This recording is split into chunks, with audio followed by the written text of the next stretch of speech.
guys, welcome back to the channel. As usual, I am your host Sellssi, and today we're going to continue with our possible squad that will be named by Coach Chris Hughton. Before we go into today's midfielders, the players that should be included in Chris Hughton's squad, just to let you know, we've partnered with OneXpert. They are offering you 300% bonus on your first deposit. You have to use our promo code Sahara1. Fill in the form, use promo code Sahara1, and you get a free 300% bonus on your initial deposit. Link is in the description. As we prepare for that, a penultimate game versus Madagascar. We'll talk about the midfielders this time around. And before we delve into the midfielders, a couple of honorable mentions I should have added in the defenders list after your comments came through. Probably I should have added Schindler, but I was not impressed with his performance for the Black Stars versus Angola. I felt his debut was not one to earn or to warrant a call-up back into the team. Another player I should have probably mentioned as well was Joseph Adu. Yes, he is a mainstay in the Ghana Black Stars central defense. He should be someone who will probably get in there. Another player, Bozo Patrick, he left back, got his debut call up the last time out in March when the Ghana Black Stars head coach Chris Hughton made his first call up. And one which many of you were not happy about was Ali Seidu, arguably our best right back at the World Cup.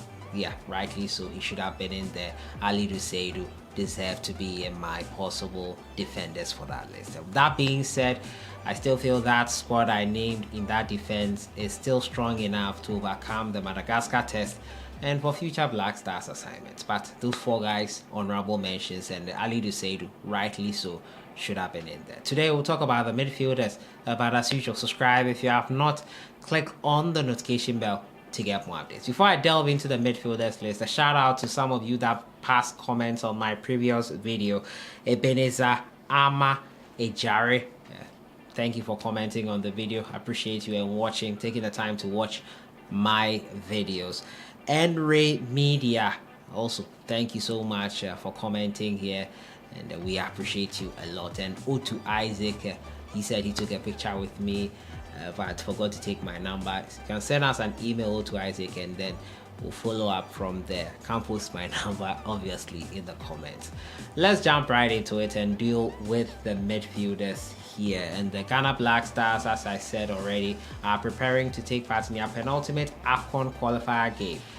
This game is crucial because it will determine whether we qualify for the Afcon or not. And win will guarantee us a spot.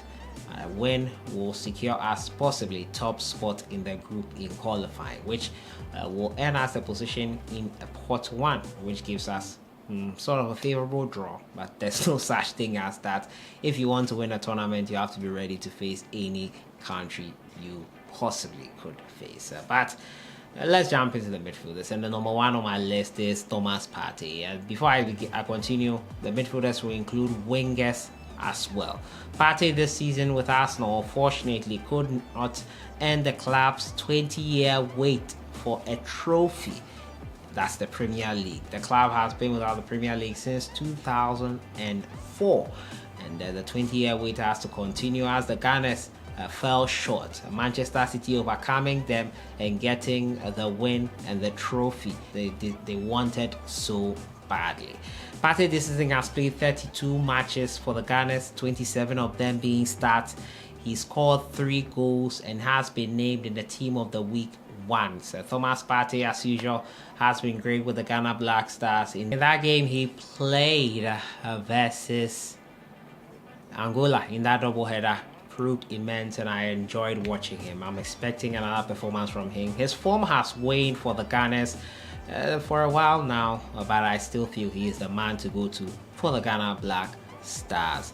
The next player on my list is Kudus Mohammed, the player who is probably on the move out of Ajax this season. Manager's agent says it's probably the best time for Kudus Mohammed to move. Following his performance at the World Cup, his performance this season, seeing him netting 11 goals in the league and 3 assists, it's clear that Kudus Mohammed would be on his way out of Ajax. 29 games, 18 of them being starts. He's had some injury concerns over the season, but Chris Hughton would see that he will be the catalyst, as he has always been, to get Ghana over the line in qualification to Afcon.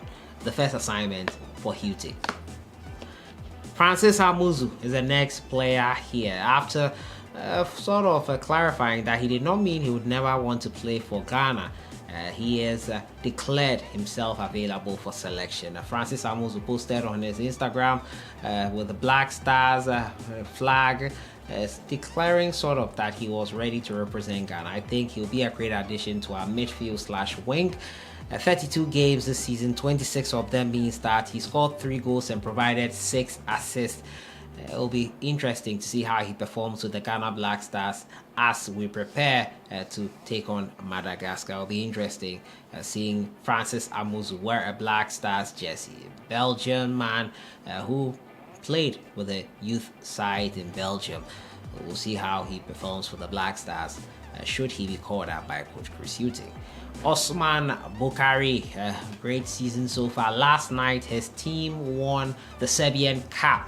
Bukari this season has scored 12 goals and 3 assists in the league. 28 games, 24 of them being starts. Been named 4 times in the Team of the Week. Recently got the Player of the Month award. Osman Bukari is a gem, and he will be included here for sure by Coach Chris Hughton. Salis Abdul Samed, they kept Paris Saint-Germain honest as long as they could, but another win for PSG would mean the end of the title chances of RC Lens. They are close behind PSG, 6 points behind them with 2 games to go. PSG have a better goal difference, but RC Lens Salis has been great. By that red card he sustained after that foul versus PSG on Ashraf Hakimi, he has had a great season. 31 games, 31 of them being starts. He scored 1 goal and provided 1 assist. The screen at the back for his club side in midfield, he's been stoic.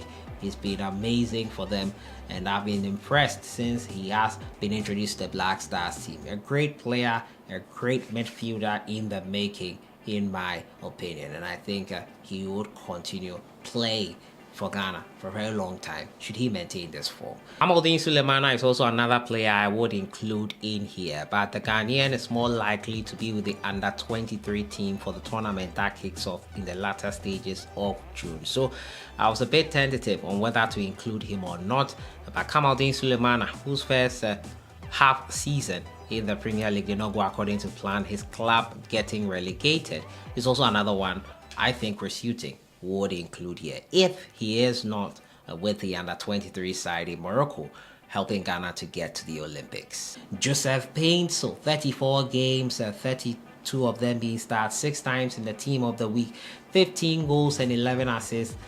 Remiss that he did not win that coveted trophy that awards best players in the Belgian league. But another time he lives to fight another day. He has been immense for his club side, Genk, this season in their fight for trophies. He has attributed his form to being consistent and hopes that he continues such an amazing form. For the Black Stars, he was instrumental for Ghana's resurgence in that second leg game in that 1-1 draw versus Angola, which was very, very important. Majid Ashimeru also proved pivotal in that second leg game versus Angola. 27 games, 20 starts, 2 goals and 3 assists. Ashimeru dubbed as the best midfielder by Thomas Partey in the Black Stars team by Baby Jata Samoachan. We're happy he's getting more playing time and having the chance to prove himself. Baby Jet sees him as one who should be the mainstay in this Ghana national team. My next player is Baba Idrisu. Injuries have kept him out of the World Cup, an injury which he said he would have been ready in 7 days time. But Otuado could not take that risk. Baba Idrisu has been good with the Black Stars, but there's been a tendency for him to give out misplaced passes, a concentration at times, but he has been a mainstay in Ghana's midfield, partnering at times with Thomas Partey, forming the holding midfield position and doing quite well. In recent times, injuries have not helped him get into the team. Hopefully this time he has been playing a recent game for his club side, and we hope that he gets the gong as Chris Hughton looks to name his squad 30th of May next week. The next player is Jordan Ayew. Wondering why I'm bringing him in midfield. Recent times he's been playing on the wings and has been named as a winger for the Ghana Black Stars. 37 games, 30 of them being starts. He's been in the team of the week once, 4 goals and 3 assists, and the majority of those goals and assists coming after the introduction of his quote-unquote favorite coach Roy Hodgson. Crystal Palace survived and are out of that relegation dogfight after the introduction of Roy Hodgson. Not that they were in it to begin with, but they did not want to get there, firing Patrick Vieira and introducing Roy Hodgson. We'll see how they do, but Jordan is having a good season since the return of the man he won the highest goal scorer as his coach a couple of seasons ago. I'll end with Ransford Yeboah, a corner stuffer, a forward, a winger. He plays in a variety of positions, but his wing position is why I place him in the midfield. 30 games, he started half of those. 15 starts, 8 goals, and 1 red card, unfortunately for him this season. Ransford Yeboah, corner stuffer, did not get the chance to play in that Angola double header. We'll hope he guys get more playing time and more chance to prove and show what he is capable of. So these are the midfielders I feel would be called out by Coach Chris Hughton. Agree with me? Let's have a discussion in the comments box. I'll see you guys in the next one. Have a great day.